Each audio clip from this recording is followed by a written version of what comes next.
방송에서 제공하는 투자 정보는 투자 판단에 대한 조언입니다. 방송에서 제공하는 주식의 가치, 가격 상승 및 가격 하락에 대해서는 방송사에서 보장하지 않습니다.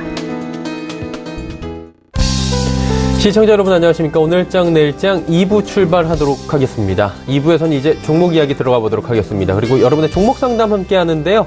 100원의 정보 이용료 부과되는 샵 0082번을 통해서 종목명, 가격, 비중 적어서 보내주시면 원활한 상담 도와드리도록 하겠습니다. 본격적으로 레벨업 트레이딩 타임 출발하기 전에 이 시각 지수 흐름부터 정리하도록 하겠습니다. 코스피부터 만나보도록 하죠. 지수 자체의 변동은 크게 없습니다. 2079포인트대에서 움직이고 있고요. 2080선 지금 공방 벌이고 있는 상황입니다. 하루간의 흐름 살펴보도록 하죠. 자, 보시면 장 초반보다 그래도 쭉 올라오다가 한번 꺾이는 모습이 보입니다. 빨간불 전환이 됐다가 지금 바로 빨간불 내준 모습 확인이 되는데요. 수급 조치 확인해 보도록 하죠. 수급 보시면 외국인이 지금 매수해주고 개인 기관 매도합니다. 개인도 지금 매도로 전환을 했고요. 기관이 133억 원 순매도하고 있는 상황입니다. 기관 가운데서는 투신 쪽에서의 매도 물량이 좀 많이 쌓이고 있는 모습입니다. 코스닥 시장 넘어가 보도록 하죠. 코스닥은 675포인트대입니다. 지수 하락은 이제 조금은 멈춘 모습입니다. 1.65% 급락이고요. 일단 670선 중반대에서 멈춰있는 상황입니다. 하루간의 흐름 살펴보도록 하죠. 코스닥 일중흐름 보시면 680포인트부터 670포인트대까지 쭉 밀려 내려왔다가 680 회복했다가 다시 밀려 내려오는 모습 확인이 됩니다. 일단은 오늘 코스닥 같은 경우에는 잘 알고 계시겠지만 제약바이오 대표라고 할 수 있는 셀트리온과 삼성바이오로직스가 직격탄을 지금 각각의 이슈로 맞으면서 어닝 쇼크와 회계 이슈 지금 불거진 상황입니다. 그러다 보니 코스닥 쪽이 오히려 더 큰 불똥이 튄 모습입니다. 그렇다면 수급 주체의 변동이 좀 생겼나 볼 텐데 여전히 기관 외국인 쌍끌이 매도고요. 개인만 삽니다. 581억 원 개인만 사주고 있는 상황이고요. 기관 전주체가 골고루 매도합니다. 원달러 환율의 흐름 짚어보도록 하죠. 원달러 환율은 5원 90전 올라가면서 어느새 또다시 1130원대까지 올라왔습니다. 1134원 20전에 거래가 되고 있는 상황입니다. 금일 본 방송에서 제공해드리는 정보는 투자 판단에 대한 조언일 뿐입니다. 해당 주식의 가치와 수익률을 보장해드리지 않는다는 점 참고해 주시길 바랍니다. 마감 전략 바로 짚어보도록 하겠습니다. KTB투자증권 여의도 지점의 이성훈 과장 연결되어 있습니다. 안녕하십니까? 네, 안녕하십니까? 예, 오늘 시장 동향 한번 짚어주시길 바랍니다. 좀 어지럽게 움직이는 것 같은데요. 짚어주시고요. 남은 시간 어떤 전략 필요할까요? 우선은 코스피 지수보다는 지금 이제 코스닥 지수, 한마디로 이제 바이오 쪽에서의 좀 하락세를 많이 좀 걱정이 되는 현재 상황이다라고 말씀드릴 수 있겠고요. 우선 지난 주말에 미국 증시는 그 금리 인상에 대한 우려가 강화되면서 3대 지수 모두 조정을 받았는데, 코스피는 정상적으로 이런 부분을, 이런 부분을 받아들이면서 약보합으로 지금 가고 있다라고 볼 수 있겠습니다. 하지만 코스닥 지수 같은 경우에는 오후 들어서 낙폭을 점점 확대하면서 2% 가까이 지금 하락을 하는 모습인데요. 우선 코스피 쪽에서의 대형주라고 볼 수 있는 삼성바이오로직스와 셀트리온의 급락이 이 코스닥 시가총액 상위 바이오주들로 연결이 되는 모습을 보여주고 있고, 실제적으로 본다고 한다면은 이 코스피 대형주에서 삼성바이오로직스와 셀트리온 제외하면 나머지는 상승세를 좀 보여주고 있어서 지금 현재는 오늘 장은 바이오주들의 하락세다라고만 정리해도 무난하지 않을까 좀 판단이 되고 있습니다. 시총 상위 바이오주들은 거의 무너지고 있는 모습 보여주는데요. HL, 신라젠, 셀트리온 제약, 셀트리온 헬스케어 같은 종목들이 5% 이상의 하락세를 좀 보여주면서 지수의 하락을 좀 주도하고 있다라고 좀 판단이 되고 있습니다. 아시겠지만 삼성바이오로직스 같은 경우에는 이 분식회 의혹 관련해서 최종 결론을 앞둔 상태이기 때문에 투자자들의 매도세가 이어지는 모습을 나타내주고 있고요. 셀트리온도 2분기에 이어서 3분기까지도 부진한 실적을 내놓으면서 약세를 보여주고 있다. 이렇게 좀 정리를 할 수 있겠습니다. 그리고 간밤에 심했죠. 미세먼지가 전 종목을 뒤덮으면서 이 미세먼지 관련주의 상승세가 나타난 점이 오늘장의 특징이지 않나 이렇게 보입니다. 미세먼지 관련 이야기까지 해주셨는데, 그렇다면 오늘 남은 시간 동안에 저희가 볼만한 종목은 어떤 종목이 있을까요? 네, 말씀드릴 종목은 좀 전기차 관련주에서 한 종목을 말씀을 드리겠는데요. 바로 이제 신흥 SEC를 말씀드리겠습니다. 우선 신흥 SEC 같은 경우에도 올해 시장이 크게 조정을 받기 전까지는 상장 이후에 꾸준한 우상향 모습을 좀 보여주고 있는데, 우선은 신흥 SEC는 전기차 배터리에서 이 안전장치를 만드는 기업입니다. 캡 어셈블리라고 하는 그런 부품을 만드는 기업인데, 최대 고객사가 지금 삼성 SDI고, 이 고객사 내 부품에 대한 선전을 통해서 실적에 대한 기대감을 크게 갖고 가지 않나 이렇게 보입니다. 우리나라 공장에서는 전년 대비해서 오산 쪽엔 50%, 양산 쪽엔 41%의 가동률 상승을 보여주고 있고요. 헝가리의 1기 라인 증설에 따라서 지속적인 이 분기 실적 호조가 지금 예상이 되는 상황이라고 볼 수 있겠습니다. 그동안 사드 이슈로 중국 서한 공장의 가동률이 낮은 상태였는데, 유럽이나 ESS 쪽에서의 수출 증가로 인해서 향상될 것으로 보여주고 있고요.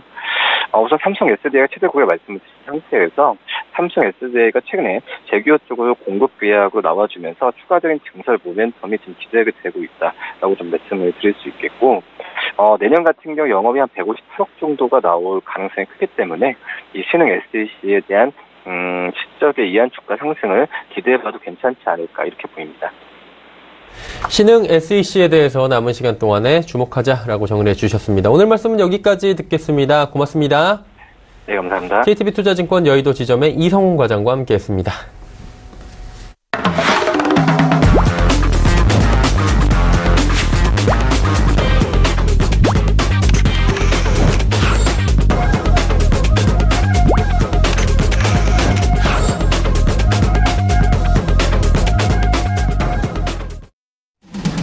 오늘 채널장 2부 함께하고 계십니다. 레벨업 트레이딩 타임 본격적으로 출발하도록 하겠습니다. 함께하시는 두 분의 전문가분들 소개해드립니다. 벤자민 투자연구소의 신일섭 소장, AR인베스트먼트의 오현진 팀장과 함께합니다. 어서 오세요. 네, 안녕하세요. 예. 자, 이제 시장에 맞춰서 종목들 추천을 해 주실 텐데 먼저 신일섭 소장의 이야기 들어보도록 하죠. 네, 첫 번째 종목은 한섬입니다. 한섬을 몇 번 가져왔었던 것 같은데 계속 주목을 해야 되는 이유는 지금 이렇게 혼란스러운 시장에서 정상적으로 갈 수 있는 건 한섬을 포함한 약간 의류업종, 그리고 지금 소비업종 중에서 강한 방어력을 가진 소비주, 이 정도인 것 같아요. 다른 것들은 약간 단타성으로 조금 할 수 있는 종목들이 몇 개 있고요. 그래서 한섬 같은 경우에는 대표적으로 방어력이 강하다고 했는데 계속 그 방어력 뿐만이 아니라 어떤 성장성 부분도 얘기를 드렸었는데, 지금 같은 경우는 오늘 시장에서 보면은 9% 가까이 급등을 하면서 결국에는 겨울철을 두고 한번 한섬이 뜬다. 이것을 지금 이번에도 증명해내 보였습니다. 지금 이번 연도에 사실 연초에 급등을 해서 45,000원. 지금 그 부분까지 갔었죠. 2016년 5월 달에 44,850원이라는 한섬의 역사에 있어서 가장 최고가를 기록을 했었어요. 98년도에 그때만 해도 1,000원대에 불과하던 종목이었거든요. 한섬이 이거 또 장기적으로 놓고 그냥 결과론이라고 얘기할 수도 있지만 이런 종목이 꽤 있습니다. 우리나라 주식시장에. 그렇기 때문에 장기 투자에 대한 얘기가 그렇게 허망한 얘기만은 아닌 것이고요. 그래서 지금 보시면은 장기적으로 결국에는 올랐죠. 여러 가지 사건들, 경제적인 사건들 같은 경우에는 물론 당연히 시장을 이기는 종목은 없기 때문에 영향을 받았지만 결국에는 이걸 뭐를 의미하냐. 기업은 계속 활동을 하고 있고, 나라가 망한다. 혹은 정말 공상과학 소설에서나 나오는 지구가 정말 파괴가 되지 않는 한 이런 기업 활동을 계속 영위를 하면 주식시장의 어떤 그 흔들림, 그것은 이제 시간이 지금 해결해 주는 거예요. 기업이 영위 활동을 하고 기업이 계속 성장하는 것은 장기적으로 결국 반영이 되는 거죠. 그러니까 지금 강아지가 줄에 따라 이리로 갔다 저리 갔다 하는 거는 중간중간에 시장 상황에 따라서 그렇게 될 수도 있어요. 한섬이 사업을 잘 못해서인 부분도 있고, 그런 게 아니라 시장 전반적인 종목이 다 빠질 때는 어쩔 수 없는, 한섬이 할 수 없는 상황인 손 쓸 수가 없는 서브프라임 위기라던가 쌍둥이 빌딩이 폭파된다던가 이럴 때는 한섬이 사업을 잘해도 어쩔 수 없이 떨어져요. 하지만 결국 장기적으로는 한섬의 사업이 장기적인 성장성을 가지고 계속 그렇게 해서 결과를 낸다면 이렇게 수준이 계속 오르게 되는 거죠. 그리고 2018년도 들어서도 결국에는 떨어졌던 부분을 다 만회하면서 45,000원 부근을 갔다가 지금 약간 이제 쉬는 타이밍이 있었는데, 지금 연말로 갈수록 시장이 어수선해지면서 오히려 한섬은 더 강하게 되는, 지금 시장의 상황이 지금 처하게 됐습니다. 타임마인 시스템, 이 3대 브랜드를 갖고 있는 건 다들 아실 테고, 이게 주로 이제 여성에 관계된 거죠. 특히 그 백화점, 그리고 뭐 그 더 세밀히 말하면 현대백화점, 이 현대백화점이 한섬을 삼고초려로 인수를 했으니까요. 이 현대백화점의 주가는 사실 좋지가 않아요. 2011년 8월 달을 기점으로 20만 원대부터 지금 10만 원을 깨고 8만 원대까지 내려갔습니다.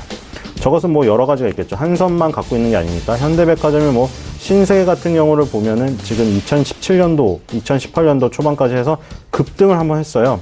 근데 현대백화점 같은 경우에는 그냥 그런 급등 한 번 없이 추락을 했죠.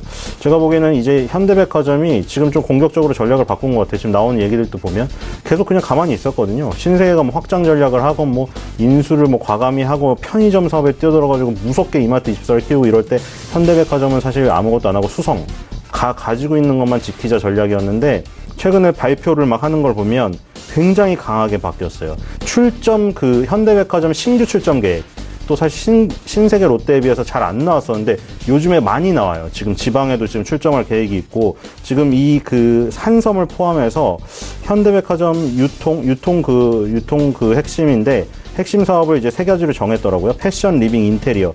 여기서 패션 부분에서 한섬이 주력이에요. 현대백화점에 그 만든 것 중에 지금 메인 자회사는 현대 GNF랑 한섬 글로벌이 있어요. 그리고 온라인 채널 매출 성장이 작년에 100%가 나왔답니다. 그래서 지금 보면 한섬이 뭐 온라인으로 사실 잘 안 팔던 회사고, 현대백화점이라는 곳 혹은 뭐 가두 매장 중에 브랜드 매장, 또 오프라인에서 주력을 하던 업체인데 이제 트렌드에 맞게 온라인으로도 바꾸고, 지금 현대백화점의 보수적인 전략도 성장성이 있게 바뀐다. 이러면 현대백화점 밑에 한섬이 있기 때문에 한섬도 결국 그 트렌드, 그 전략을 따라가겠죠. 그래서 현대백화점이 조금 개방적인 전략으로 바뀐다. 이러면 한섬이 장기적으로 봤을 때는 이렇게 올랐지만 사실 부분적으로 봤을 때는 좀 답답한 흐름이거든요.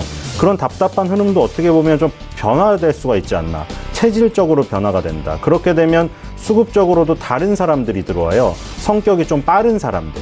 그러면 주가가 또 변하게 되는 거예요. 답답하게 안 움직이고 빨리 움직일 수도 있어요. 그러니까 그런 부분도 아마 기대해 볼 수가 있다. 그래서 현대백화점과 함께 크는 한섬을 한번 기대해 봐도 된다. 연말에 지금 뭐 연말 시즌을 앞두고 오르는 부분도 있지만 저는 2019년에 한섬이 더 기대가 된다고 생각해요. 그래서 지금 시장이 어수선할 때 방어력 플러스 성장 스토리가 이제 좀 시작되는 게 아닌가, 그런 생각이 듭니다. 그래서 한섬 같은 경우는 지금 시장에서도 좋고 장기적인 그 부분도 계속 좋다. 목표가 45,000원, 손절가 37,000원입니다. 두 번째 종목은 KTNG입니다. 이것도 대표적인 방어주라고 할 수가 있겠죠. 지금 시총상에서 오르는 거 별로 안 되는데 이거 1.49% 오르고 있습니다. 물론 답답할 수도 있죠. 일단 국내 담배 제조업체 1위 기업이고요. 최근에 10월 달에 관련형 전자담배 릴 전용 플래그십 스토어를 오픈했습니다.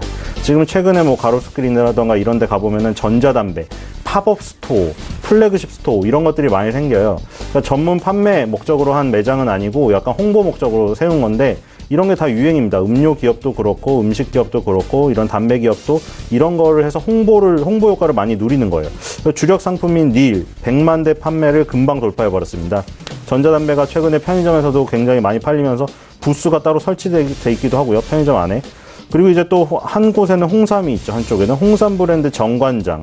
워낙에 지금 그 강력한 브랜드 지배력을 갖고 있죠. 이 정관장을 통해서 홍삼을 활용한 건강기능식품들을 개발하고 있어요. 지금 자연 소재 브랜드 굿베이스 있고요. 유명 그 연예인이 광고하고 있죠. 홍삼 화장품 동인비도 만들었고요. 그리고 반려동물 건강식 브랜드 지니팻도 만들었습니다.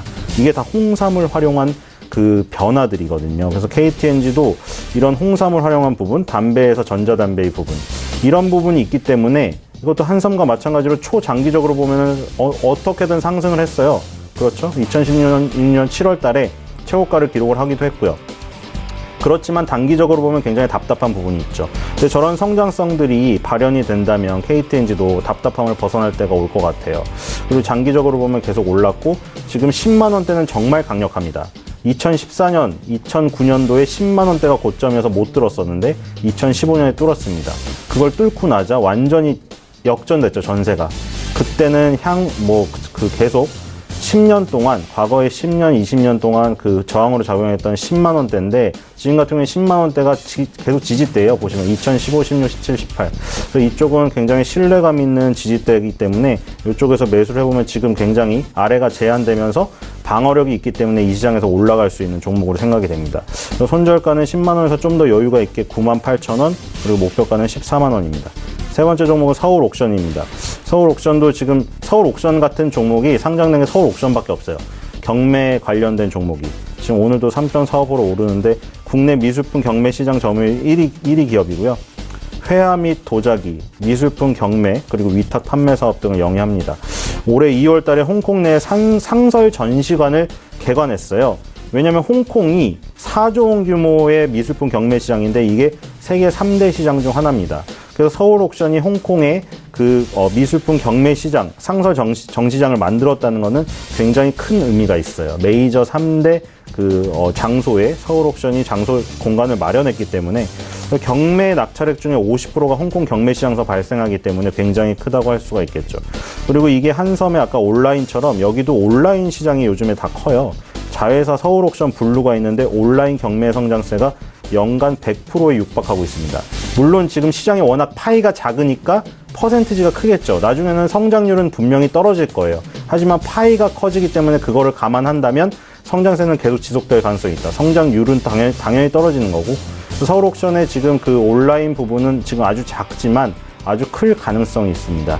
2018년도에 지금 9월 달까지 7, 8, 9에서 급등이 나왔어요.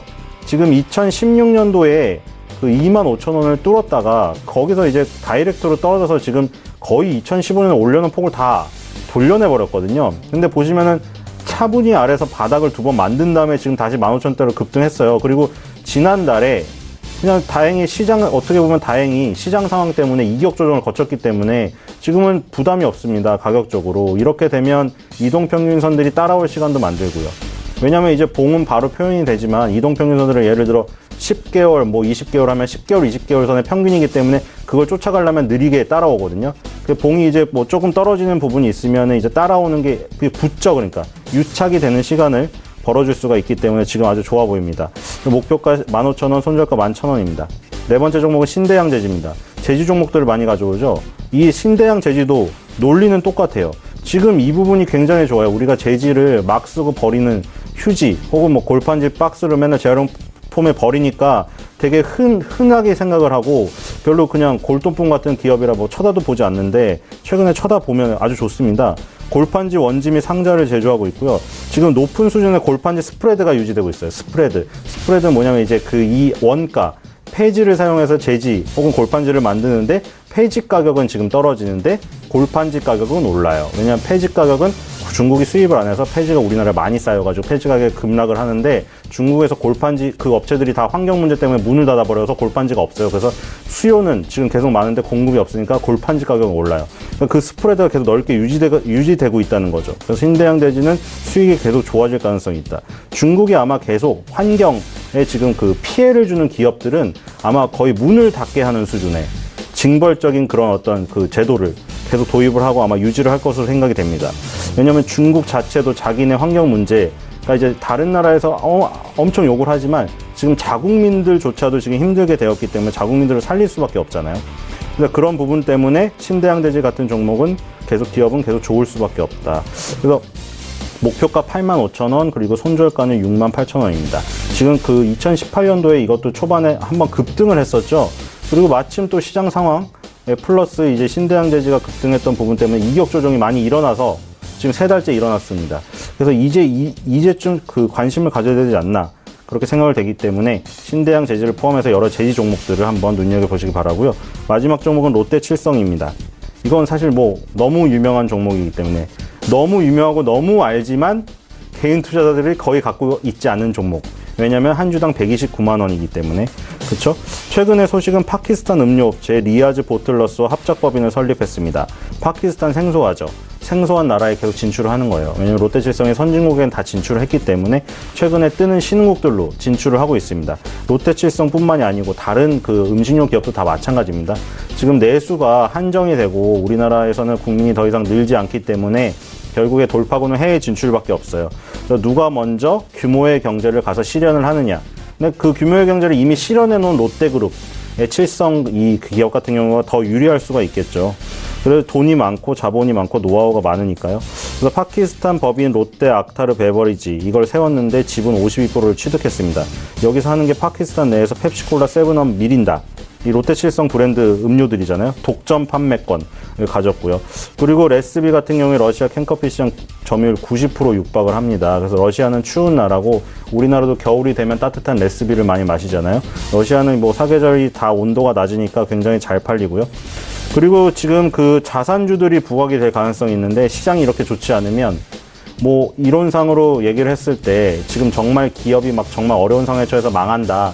그럼 자산 가치, 땅 부자들 이런 회사들이 굉장히 좋을 수가 있어요. 정말 극단적인 상황에서 망했을 때 갖고 있는 자산이라도 팔아야 기존 주주들이 그 돈이라도 받죠.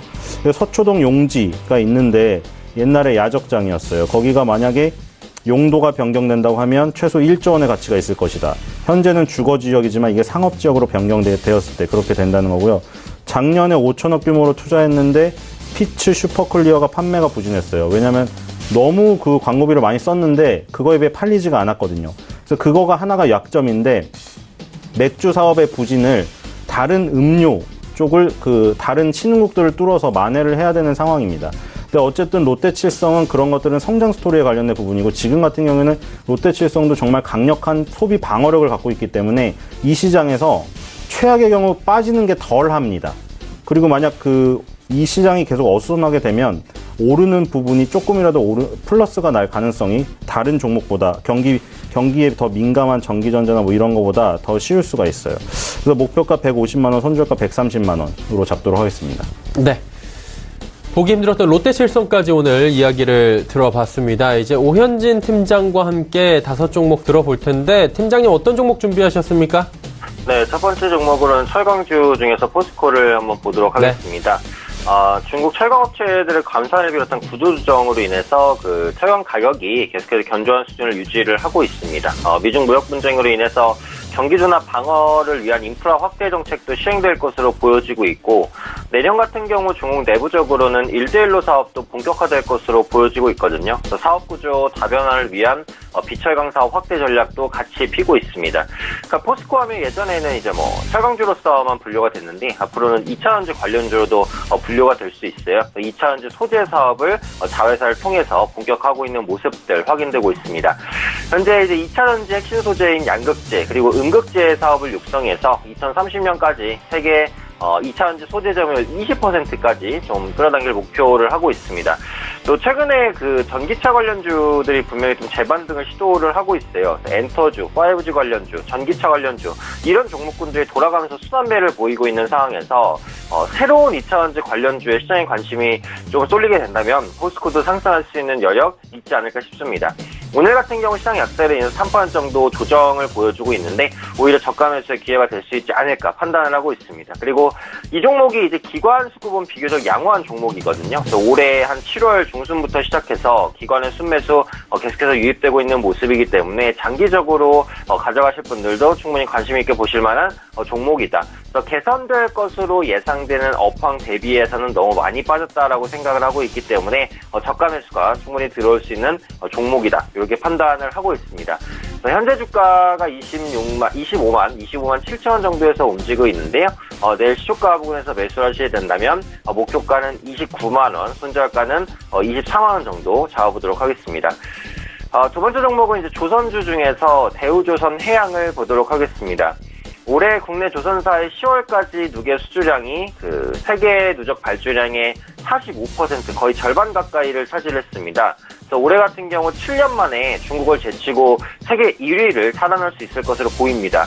국내 조선사는 원래 장기간 동안 세계 1위의 지위를 유지를 해왔어요. 근데 몇 년 전부터 중국에 뺏겨서 이제 그런 모습들이 계속해서 좀 2등주로 밀리는 그런 모습이었는데 최근에 세계 1위에 대한 타이틀을 다시 한번 땄다라는 거죠. 물론 뭐 발주량이 세계 최고라고 해서 뭐 엄청 좋냐 그런 건 아닙니다만 세계 1위라는 상징성 정도는 부합될 수 있다라고 판단을 합니다. 또 내년 같은 경우 선박에 대한 교체 수요 그리고 신규 선박에 대한 수요가 아마 회복세를 이어갈 것으로 기대가 되고 있어요. 또 지금 미중 무역 분쟁이 계속해서 한참 진행 중인 상황이고 해결된 게 없는 상황인데도 불구하고 글로벌 무역량이 굉장히 안 좋냐? 그건 그렇지 않습니다. 또 글로벌 무역 규모가 크게 위축되거나 하진 또 않았거든요. 이런 부분들도 조선주에는 나쁘지 않은 요인이다라고 생각을 하고 있습니다. 또 노후 선박에 대한 교체가 확대되고 또 LNG선이 지금 약간의 공급 부족 상황에 있다라고도 보여지거든요. 이런 부분도 긍정적이라고 보고 국내 조선 3사가 평균 PBR이 0.7배 정도밖에 안 돼요. 그래서 많이 하락했었다가 다시 올라가는 것이기 때문에 여전히 가격 매력이 있다라고 보고 있고요. 주가가 하락했을 때는 크게 주목받지 못하지만 이제 지수 반등을 시도하는 구간에서는 이 저평가, 저PBR이라는 매력이 부각될 수 있다라고 보여지고 있습니다.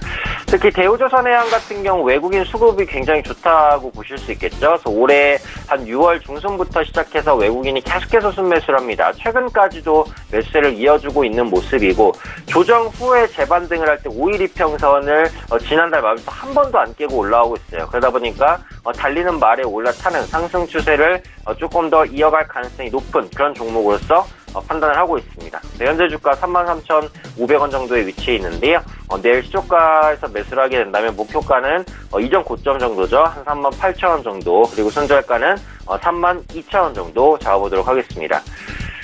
세 번째 종목은 이제 개별주입니다. 개별주 중에서 대원 미디어라는 종목인데 실적 발표가 있었습니다. 3분기 영업이익이 전년비 한 3,000% 이상 개선됐습니다. 이건 개선이 아니라 거의 폭증이라고 보시면 되겠죠. 근데 이렇게 영업이익이 단기간에 크게 올라왔었던 이유가 뭐냐고 한다면 일회성 요인 부분이 좀 있었어요. 대원미디어와 카카오페이지의 그 전략적 제휴에 따라서 그 대원미디어의 자회사죠. 대원CI 지분 19.8%를 150억의 카카오페이지에 넘겼습니다. 그러다 보니까 영업 외의 이익이 좀 많이 발생을 했습니다. 그래서 순수한 영업에 의해서 이렇게 개선된 건 아니다라고 보시면 돼요. 다만 이렇게 폭발적인 성장이 계속해서 이어지진 않겠지만 완만한 성장은 가능하다라고 보여지고 있는 거죠. 그리고 애니메이션과 캐릭터 사업을 영위하고 있는 대원미디어가 현재 주목받고 있는 것은 자회사 대원CI입니다. 아까 말씀드린 대로 카카오가 그 대원CI의 지분 일부를 인수를 했죠. 이를 통해서 그 대원CI의 지분 매각 차익이 좀 반영됐다라고 보시면 되겠고 앞으로 카카오페이지와의 시너지가 기대가 됩니다. 또 그 조일드 와일드라는 완구가 판매 시작이 됐어요. 일본에서 상당히 인기 있는 애니메이션인데 지난달부터 그 애니메이션 채널을 통해서 그 정규 방영이 시작이 됐단 말이죠. 이에 따라서 완구 판매 증가 효과도 있을 것으로 봅니다. 끝으로 말씀드릴 부분이 이제 모바일 게임 시장에 대한 진출인데 그 파워레인저 올스타즈라는 신작 게임이 출시가 됐어요. 그래서 기존의 인기 IP를 활용해서 저연령층을 중심으로 어느 정도의 이용자 증가세가 기대된다는 부분도 추가적인 모멘텀으로 보시면 되겠습니다.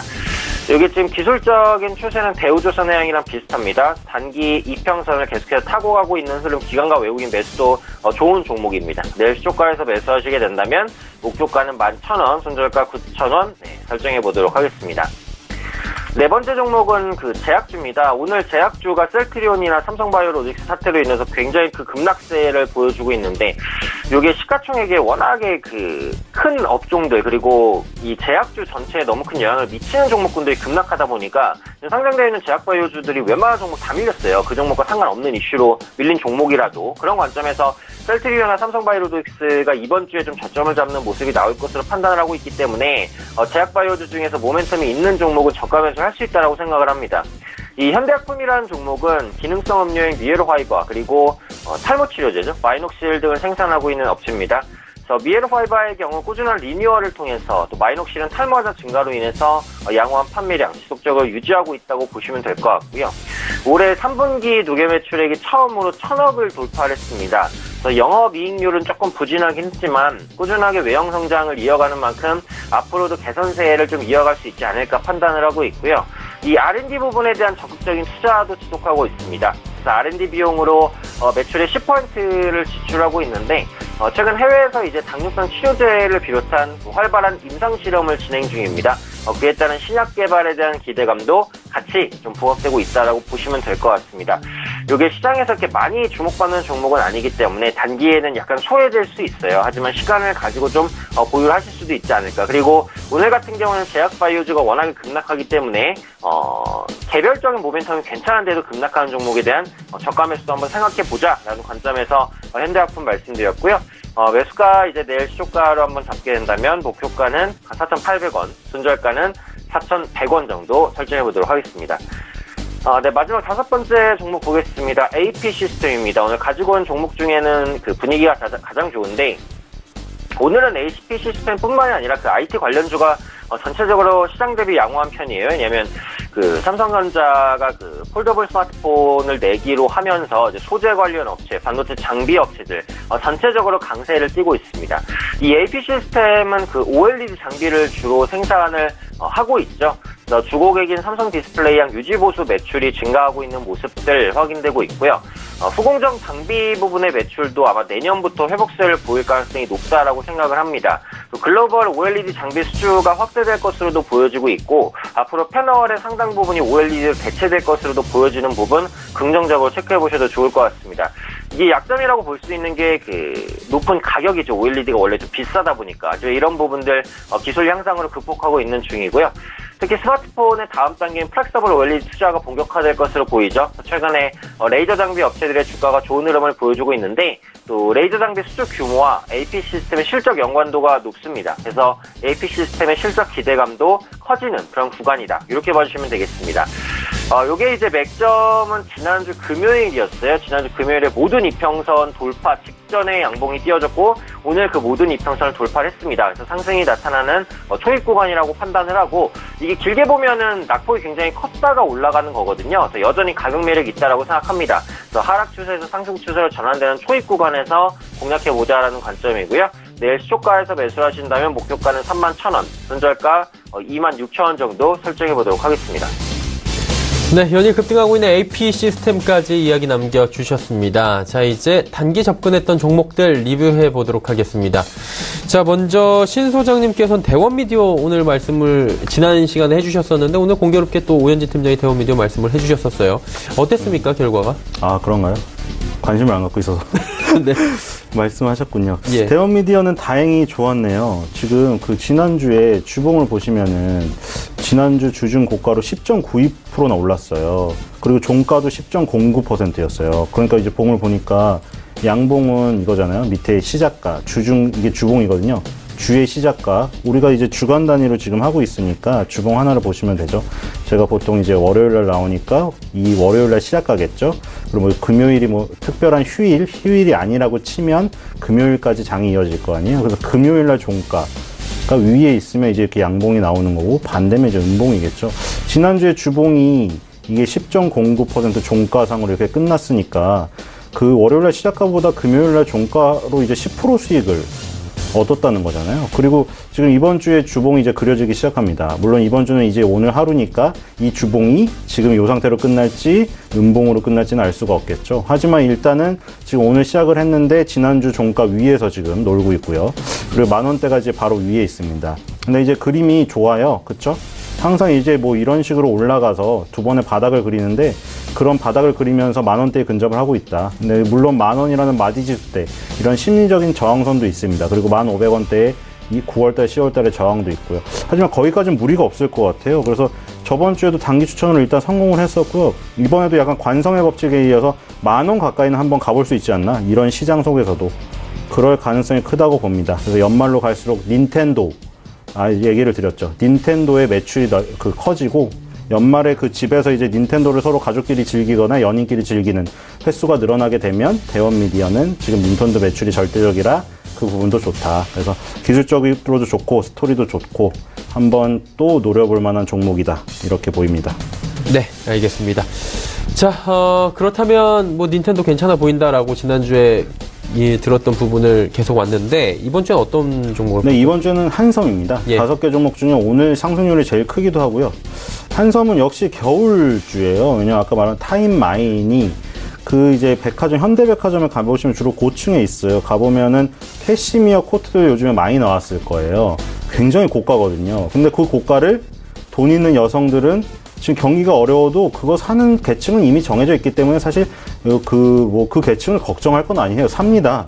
그래서 그걸 사기 때문에 한섬은 어떻게 보면은 소비층이 굉장히 좋죠. 경기가 어려워도 사주는 고객이 되게 특정하게 정해져 있기 때문에 경기가 어렵다고 지갑을 닫는 계층이 아니에요. 한섬의 주 고객층은. 그래서 한섬 같은 경우에는 고가 전략으로 나오고 있는데 거기에 맞다. 그래서 그런 부분도 있고, 그래서 그거에 맞게 이제 뭐 얘기만 나오는 게 아니라 기술적으로도 지금 그 이번 주 주봉이 이제 떠서 시작을 하는데 지금 아주 중요하죠. 지금 보시면은 6월달 이후에 지금 보시면 위에서 지금 계속 뭔가 밀리잖아요. 너무나 답답했잖아요. 근데 지금 이제 뭐 이게 이렇게 주봉으로 마무리된다는 좀 100% 가능성은 없지만 지금 일단 월요일 시작이 여기를 지금 뚫고 시작하고 있어요. 이렇게 되면 6월달 이후에 지금 만 5개월 만에 굉장히 중요한 기술적인 그 저항선을 돌파하게 됩니다. 4만 원대도 지금 문제가 없지 않나 이런 생각이 들어요. 그래서 단기 추천주, 단기 목표가 39,000원 한번 해보고요.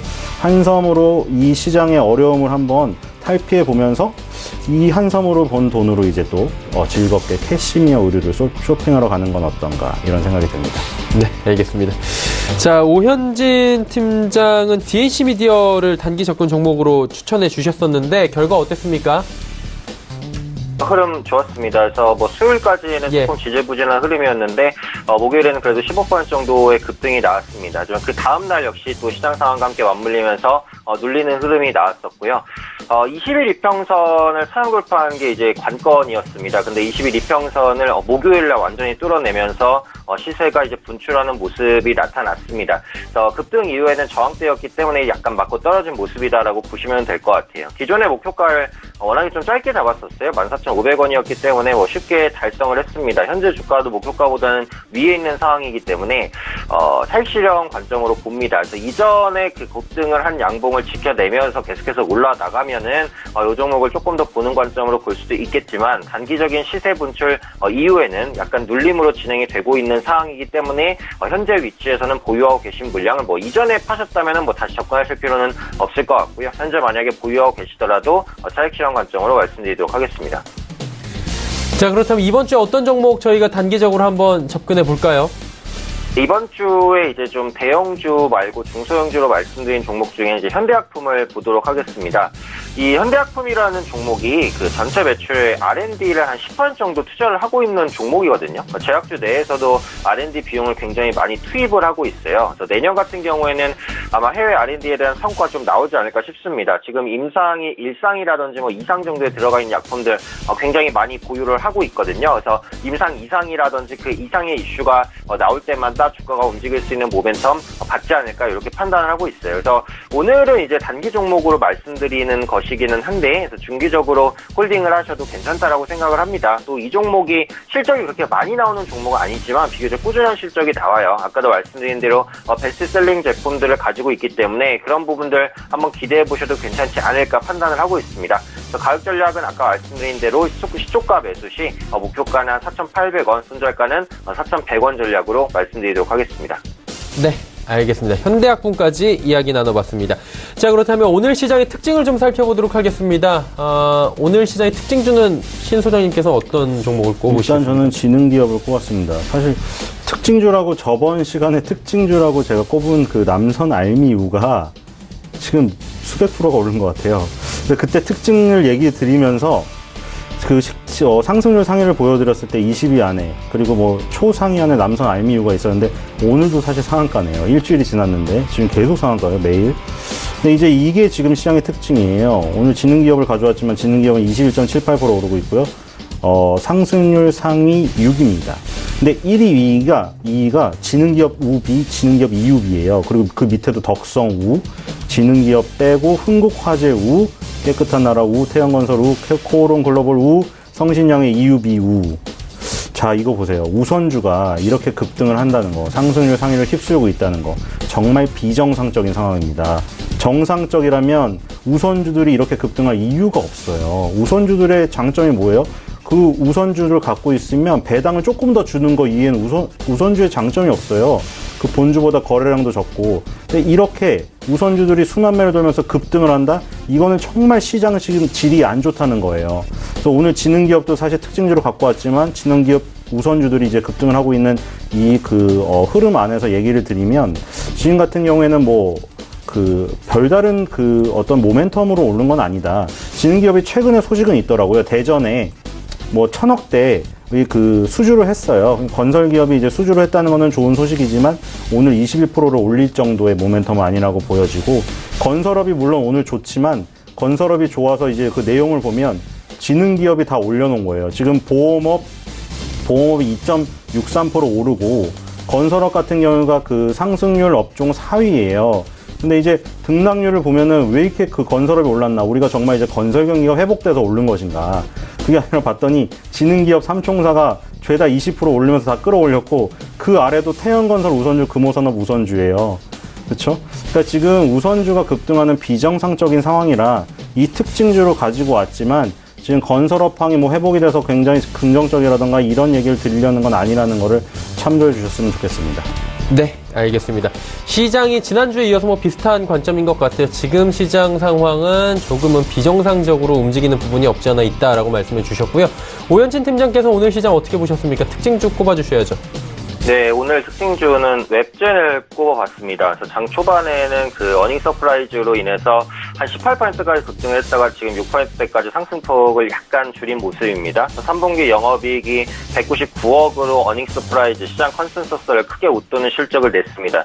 저는 어쨌든 현재 시장에서는 게임주를 관심 있게 봐야 된다라고 보고 있어요. 지금 시장의 특징이 새로운 종목, 새로운 섹터가 주목받으면서 올라가는 경우가 많지 않고 기존의 성장주로 분류됐었던 섹터들이 계속해서 순환매거든요. 그러니까 엔터주 계속해서 주목받고 게임주 반복적으로 주목받고 그러니까 기존의 시장을 선도했었던 섹터 내에서 순환매가 나기 때문에 섹터 내에서 낙폭이 컸었던 종목군들 그중에서도 모멘텀이 있는 종목군들을 선별적으로 보시는 게 괜찮을 것 같아요. 그러니까 웹젠 같은 경우에도 오늘 어닝 서프라이즈가 맞긴 맞는데 이렇게까지 많이 하락하지 않았었다면 장중에 18%까지 급등은 안 나왔었을 것 같아요. 근데 이게 이제 올해 초부터 시작해서 계속해서 주가가 밀리면서 거의 반토막이 났어요. 그러다 보니까 어닝 서프라이즈 이슈에 시장이 조금 더 환호했다라고 보거든요. 특히 이제 게임주를 보실 때는 IP에 대한 경쟁력을 가지고 있는 업체를 보시는 것이 좋습니다.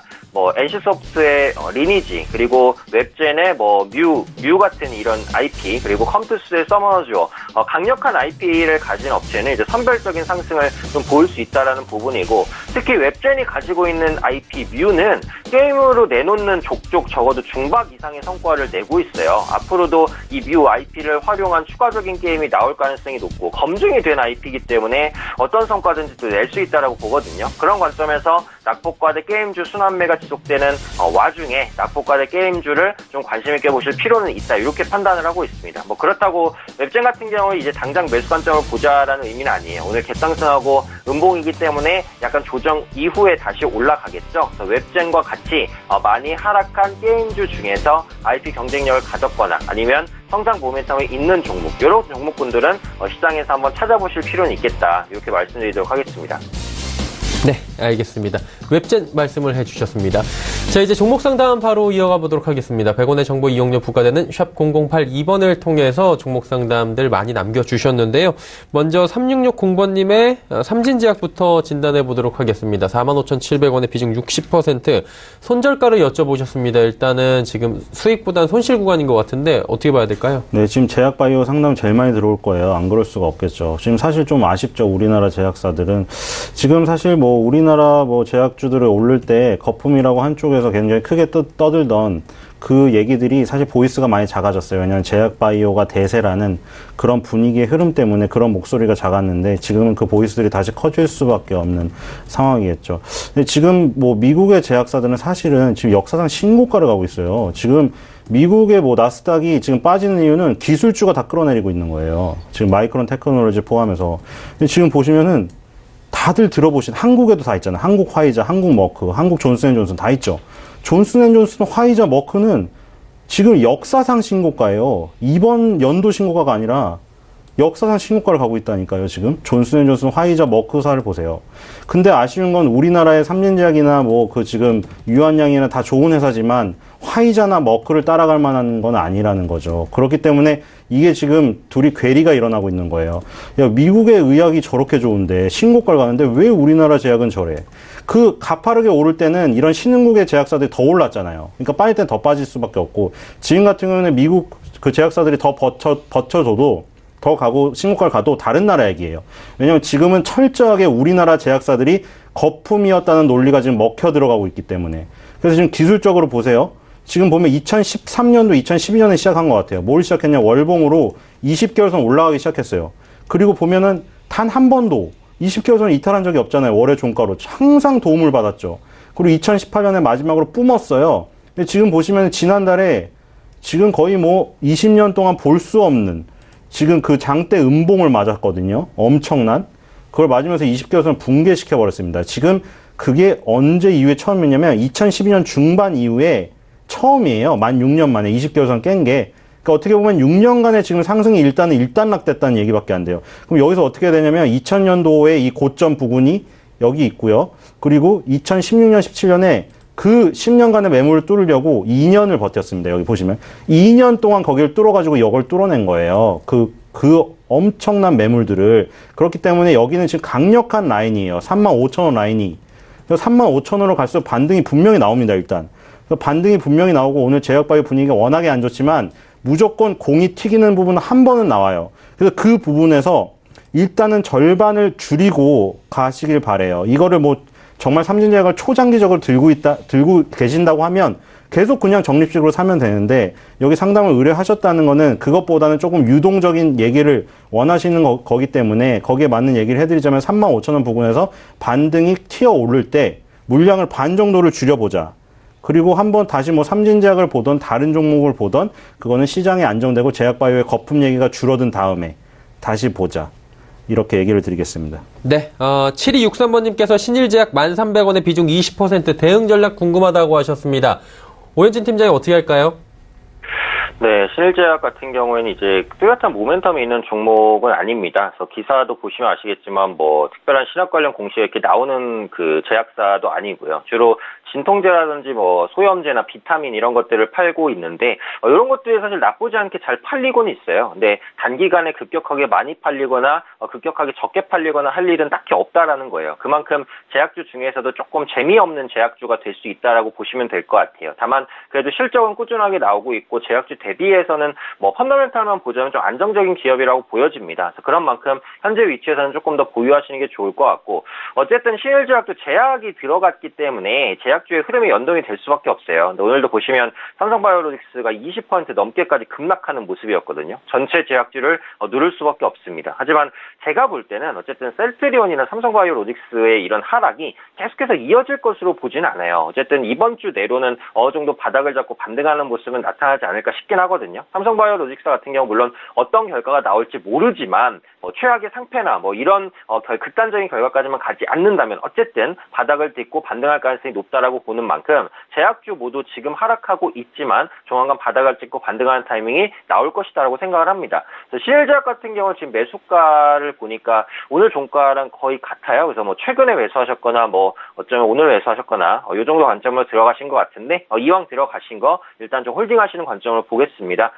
비중도 20%시니까 뭐 높지는 않은 것 같아요. 그래서 현재 위치 일단 보유 관점만 말씀드리도록 하겠고요. 가격 전략을 잡자면 손절가는 한 9,500원 그리고 목표가는 한 11,000원 정도 이 가격 전략은 기억하시고 홀딩하셔도 괜찮을 것 같습니다. 네, 알겠습니다. 홀딩 관점 말씀을 해주셨습니다. 마감지수 이제 정리하도록 할 텐데요. 코스피부터 만나보도록 하죠. 자, 코스피가 2080포인트 회복이 안 됩니다. 2078.42포인트의 거래 마감 예상되고요. 7.67포인트 하락 마감 예상됩니다. 하루간의 흐름들 살펴보도록 하겠습니다.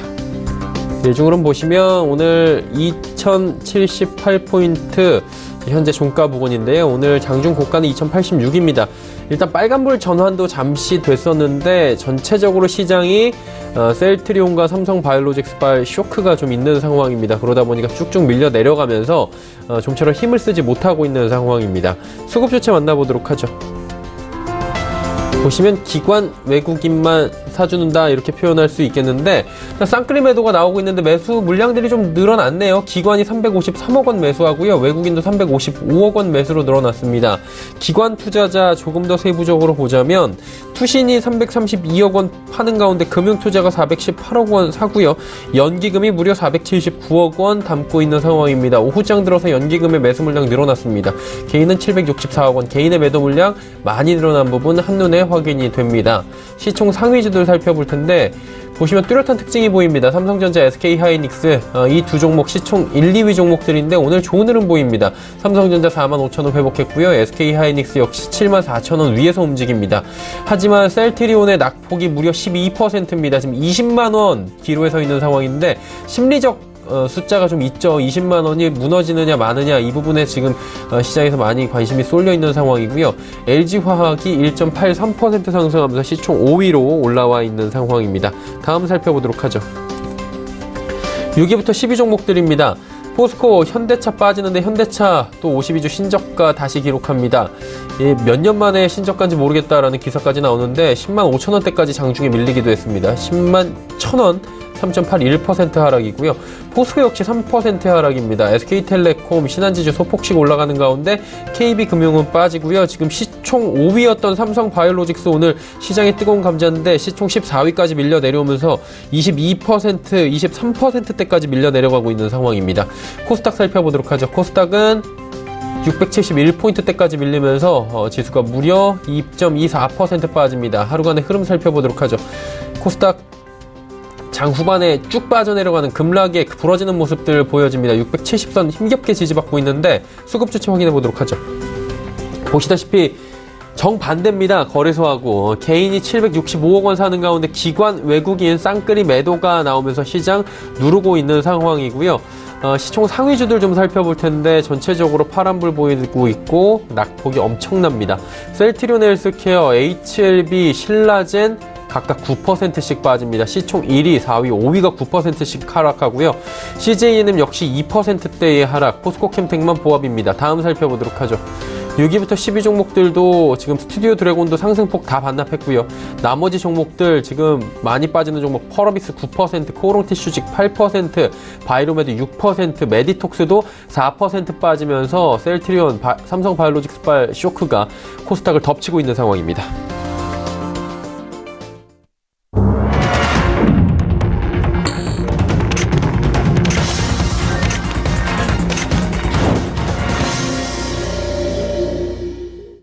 월요일 시장 모두 마감이 됐습니다. 시장 상황이 시간이 가면 갈수록 장 마감까지 힘겨웠던 상황을 연출을 했는데요. 특히나 코스닥이 좀 어려웠습니다. 지수 정리되는 동안에 두 분과 함께 오늘 시장 정리해 보도록 하겠습니다. 신 소장님 어떻게 보셨습니까, 시장? 네, 일단은 이번 연도 연말까지는 주식을 들고 있으면 크리스마스 부분 가서 되게 우울할 거예요. 제가 생각하기로는 없는 사람이 더 편할 거예요. 주식에 관심이 있다면.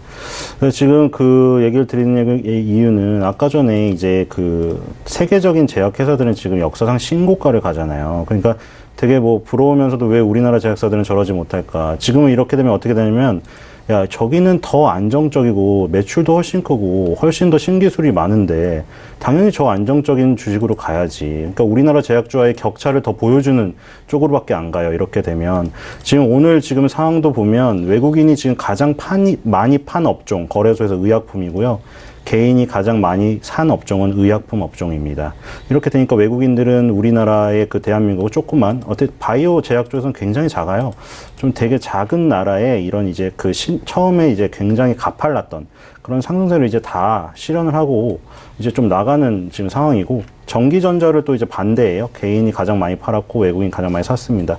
그래서 정리를 하자면 이제 뭐 나스닥이나 마이크론 테크놀로지가 이제 어느 정도 반등을 해주면 삼성전자, SK 하이닉스가 외국인의 그 매수에 힘입어서 오늘같이 좀 이제 지수를 버팅기는 건 있는데, 문제는 이제 이 지수를 버팅기면서 밑에 있는 지금 다른 업종들을 다 망가뜨릴 거라는 거죠. 그렇게 망가뜨리면 아까 전에 이제 뭐 지수 차트도 그렇고 업종 차트도 그렇고 많이 망가질 거예요. 그렇게 되면 이게 하루아침에 이걸 해결할 수가 없어요. 우리가 일도 굉장히 지저분하게 터지면 그걸 해결하는데 시간이 많이 걸리잖아요. 제가 보기에는 이게 굉장히 과정이 지난할 것 같습니다. 넓게 잡아서는 기간적으로도 뭐 6개월이라도 잡는다면 굉장히 이게 지루한 흐름들, 어떤 기술적으로 얽힌 실타래도 다 풀어야 되고, 그렇죠? 그리고 이제 제약바이오의 거품 얘기, 그게 더 보이스가 커질 테고, 그리고 아까 선진국의 의약품업과의 격차는 더 커져 보일 테고, 그럼 자본도 당연히 그걸로 이동할 테고, 아마 굉장히 힘겨울 거예요. 왜냐하면 지금 시총 상위의 지금 구조가 그렇게 되어 있어요. 코스닥은 제약바이오 판이기 때문에 타격이 더 클 거고요. 거래소조차도 셀트리온과 삼성바이오로직스라는 예전에 볼 수 없었던 종목이 10위 근방에 지금 두 개가 위치하고 있기 때문에 당연히 타격이 있을 수밖에 없습니다. 그렇기 때문에 굉장히 힘들 거고, 지난한 과정이 기간 조정으로 얘기했을 때 몇 개월에 걸쳐 벌어질 것으로 지금 생각이 되기 때문에 가격 조정도 좀 더 남은 것 같고 기간 조정도 좀 더 남은 것 같습니다. 그렇기 때문에 정말 연말에 그냥 편하게 보내고 싶다면 좀 주식 비중을 많이 줄이거나 조금 좀 떠나 있는 것도 괜찮은 방법일 것 같다, 그런 생각이 듭니다. 네. 오현진 팀장님은 오늘 월요일 시장 어떻게 보셨습니까? 네, 오늘 시장 조금 아쉽기는 하죠. 그래서 아무래도 셀트리온과 삼성바이오로직스가 급락하지 않았다면 예. 지금보다는 분명히 조금 더 괜찮은 흐름이 나타났을 것입니다. 결국은 이번 대형 제약사의 급락 사태가 언제 진정이 되는지 이 부분을 확인하시는 게 좋을 것 같고, 저는 어쨌든 아까도 말씀드린 대로 이번 주 내로는 어느 정도 진정을 하지 않을까 이런 생각을 가지고 있습니다. 일단 이번 주 같은 경우에는 그 대형 이벤트 종료로 인한 공백기라고 봐야겠죠. 그래서 미국의 중간 선거라든지 FOMC 회의가 종료된 이후 약간 숨을 고르는 그런 한 주가 될 것으로 보여지고 있습니다.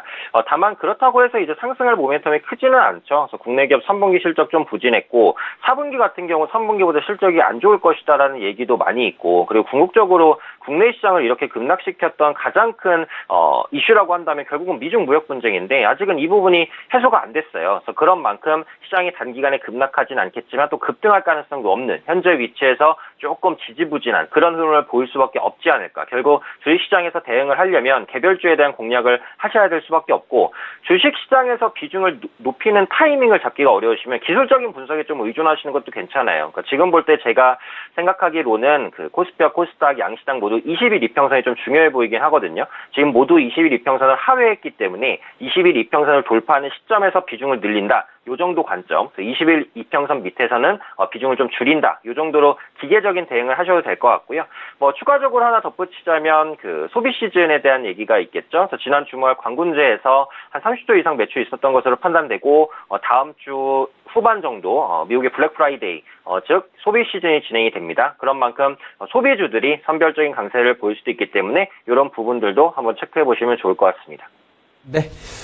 두 분과 함께 오늘 시장에 대한 이야기 나눠봤습니다. 벤자민 투자연구소의 신일섭 소장, AR 인베스트먼트의 오현진 팀장과 함께했습니다. 고맙습니다.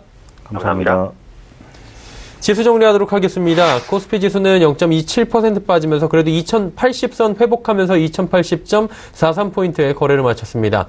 코스닥의 낙폭이 오늘 큰데요. 2.39%나 급락하면서 670.85포인트에 거래 마감했습니다. 원달러 환율 오늘 상승했는데요. 5원 60전 올라가면서 1133원 90전에 거래를 마쳤습니다. 시장의 이슈 정리해드리는 시간입니다. 김동섭의 마켓뷰 바로 출발합니다.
안녕하세요.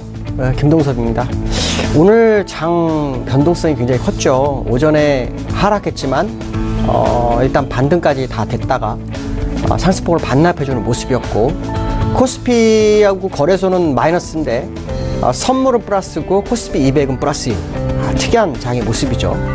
오늘 장의 특징을 본다면 첫 번째는 다우지수가 지난주에 좀 빠졌죠. 빠진 것 대비로는 상당히 강세장을 연출했다. 좀 아쉬웠던 것은 이제 국내장은 마이너스로 끝났고요. 그 다음에 아시아 시장 대부분은 소폭이나마 상승해서 마감하는 모습이죠. 그러니까 지난주 금요일부터 우리나라 시장하고 약간 변동성이 차이점 있는 그런 상황이었죠. 특히 오늘 국내 시장은 외국인과 기관이 쌍끌이 현물 매수를 했어요. 외국인은 430억을 했고 기관이 640억을 했고, 또 외국인들의 선물도 4,440억을 샀죠. 그 다음에 순매수, 프로그램 매수도 비차익과 차익이 거의 1000억대 이상 들어오는 모습이 나왔습니다. 근데도 시장은 못 갔죠. 오늘은 그 시장을 못 간 것 중에 이제 두 가지 핵심 요소가 있는데, 하나는 이제 원달러에 대한 부분인데요. 원달러가 아시겠지만 오늘 굉장히 좀 안 좋았어요. 왜냐하면 지금도 5원 60전 정도 올라서 1133원 정도 되고 있죠.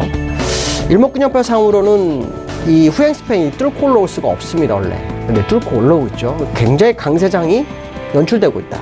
특히 월봉에 보시면 여기 연두색 보이시죠? 요게 37원이 되면 후행 스팬이 꺾이던 것이 위로 가버립니다. 이렇게 되면 주가가 낙폭을 회복했다는 것이 이해할 수 없는 원달러의 모습이 오늘 국내 시장에 나타났다라는 것이 아주 특징이고요. 그 다음 특징은 바이오가 오늘 많이 빠졌어요.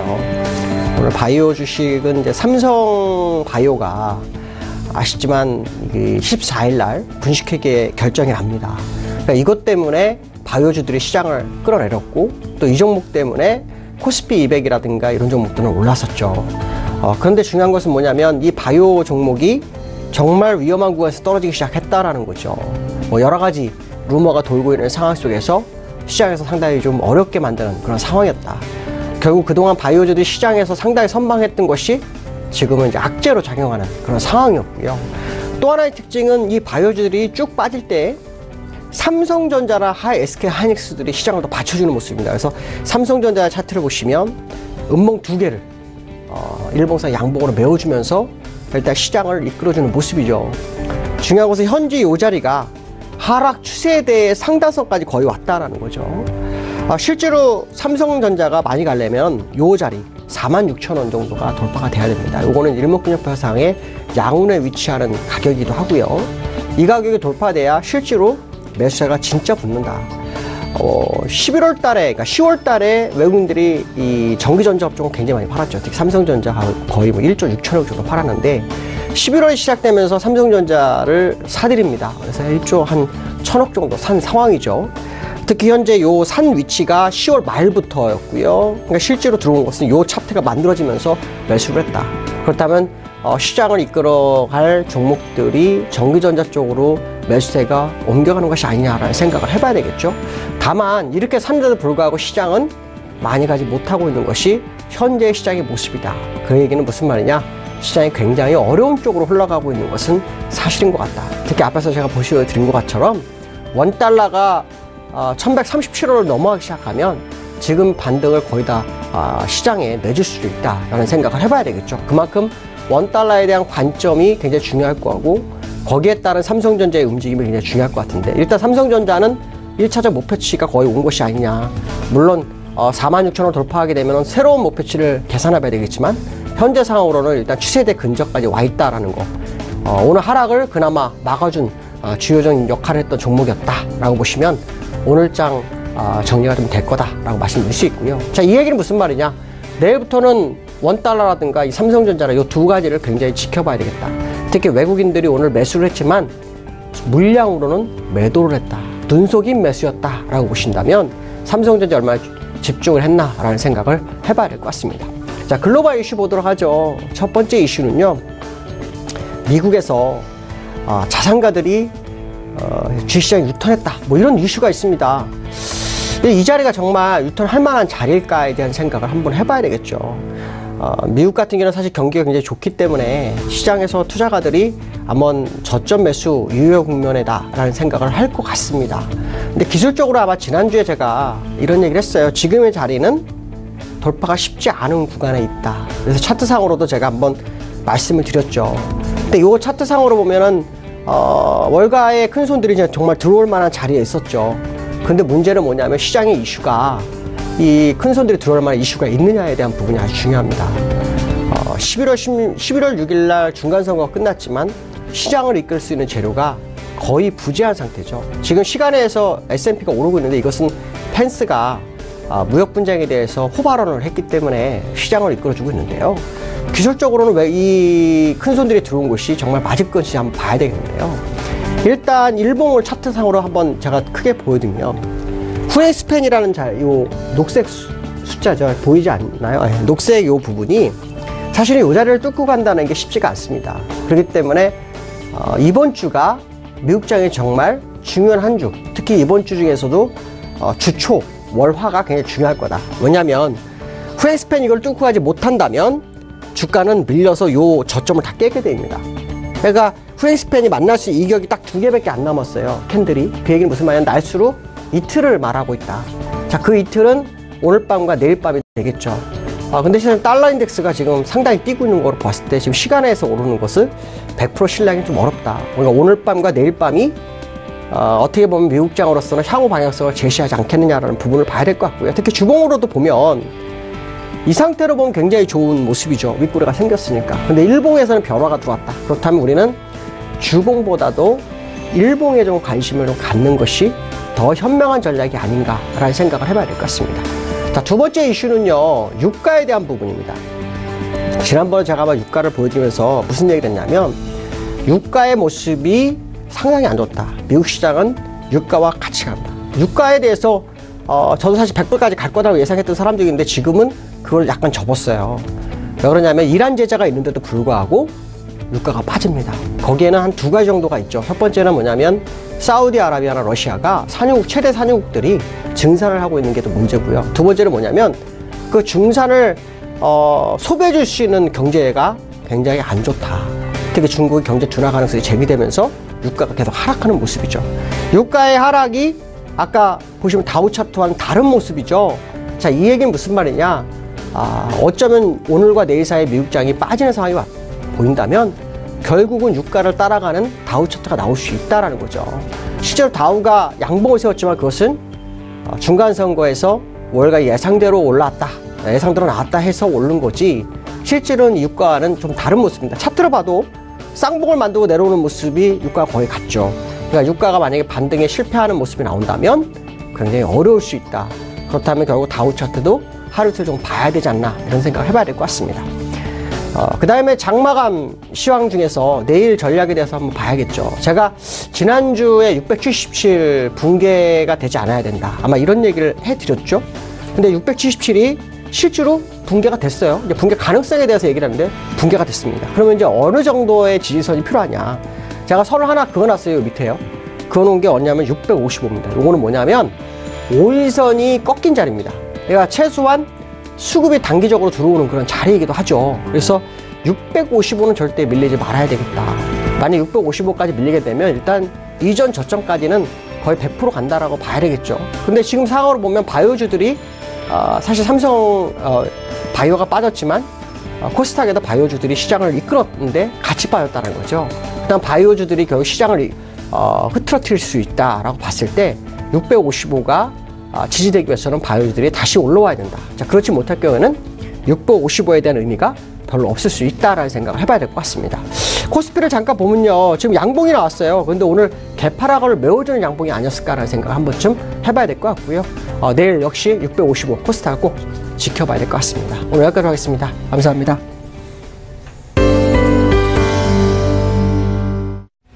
시장이 좋지 못한 상태로 마무리가 됐는데 내일 시장이 655포인트 코스닥 지수 한 번 더 확인을 해달라라는 김동섭의 마켓뷰 함께 들었습니다.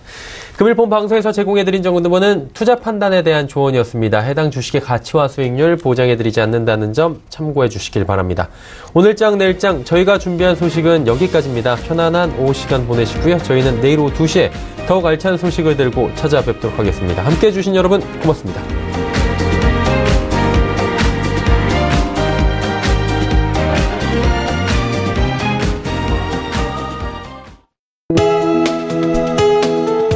방송에서 제공하는 투자 정보는 투자 판단에 대한 조언입니다.